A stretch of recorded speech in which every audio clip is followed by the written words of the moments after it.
By special request of a magician, smoke from my hand.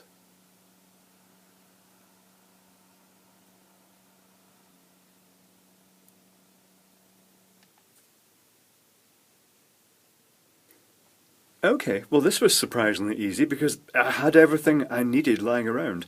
A little air and vacuum pump off eBay, a bit of silicone hosing. Now this is vacuum hosing, and the difference between the normal aquarium hosing and the vacuum is that this has got a really thick wall.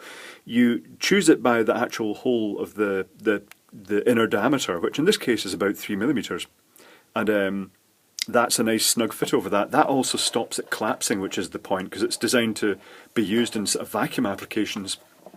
And it means that you can scrunch it up quite a lot and it doesn't kink very easily, because it's, well, let's try it. Let's scrunch it up and we'll see if I still get my smoke out the end. From this, yep, there's the smoke. And what I've done here is simply, this little air pump is blowing air down this piece of tubing. There's a bit of heat shrink at the end, and then it's an ordinary electronic cigarette just stuffed in back to front. This is the end you'd normally inhale through, but in this case the air is being blown in through the end. I've actually removed the cap just because it was well, this one had the cap missing due to meddling. I think this was one I recharged in an earlier episode. And the interface is just a bit of heat shrink sleeving just to match the two, but you could also use different sizes of silicone sleeving. And that's it. When you energise the pump, which this pump's rated 6 volts, I'm finding the best results about 2 volts for the best sort of controlled smoke, because if it goes too high it sort of dilutes the smoke a bit, and if it's too low it won't trigger the electronic cigarette. But the components.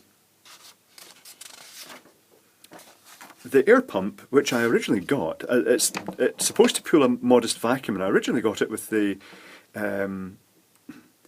idea of using it for the sort of vacuum, drawing a vacuum in my experimental bubble tubes, but I haven't done that yet, and that's also why I got this silicone hose. It costs staggeringly low, £1.47 including shipping, and we'll open this pump one day. Will we open it now? Yeah, we'll open it later in this video, in fact, just to take a look inside. But this came from ynaan, Y-N-A-A-N, and it's described as a one-piece 24mm DC 6V half amp motor DC water pump micro piston pump. I'm not running it at 6 volts, that is too high. It runs right down to about 1.5 volts. If you ran it off a couple of AA cells, that would be enough. The silicone tubing just came from an automotive supply company. You know, it's just generic stuff. It doesn't really show up very well because it's transparent.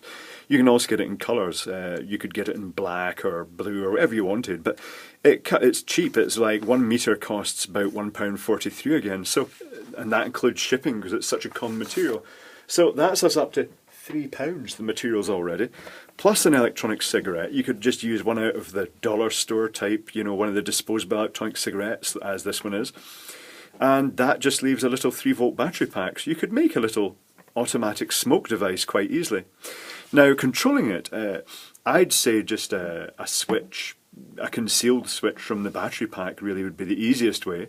It could even be strapped around a leg or something, so when you press the leg, the knees together, it just activated that. It's the simplest and most reliable way of doing it, just having a concealed switch. But let's take this pump to bits now. Super annoying tiny little screws. I had to crack out another screwdriver set just to get the bit to actually take this out. So it's got 3 screws that are quite long to holding the components together.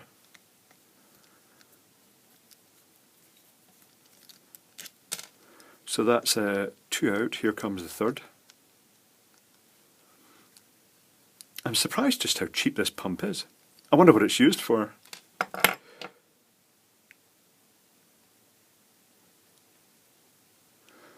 Okay, I can see little black diaphragms in here. So that's the bit that's going to actually... Oh, it's got 3 little...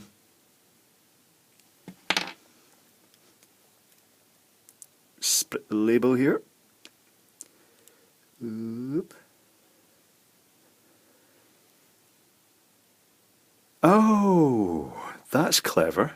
It's a little concentric hole in that, which must wiggle this,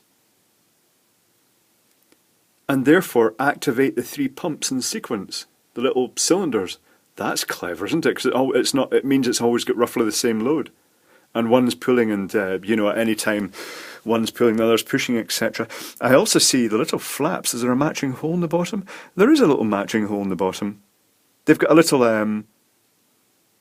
The flap is actually built into the diaphragm itself, so that as it's going down, it's drawing air into the chamber, and then as it goes up, it's pushing it against this, which is obviously pushing those wee flaps in.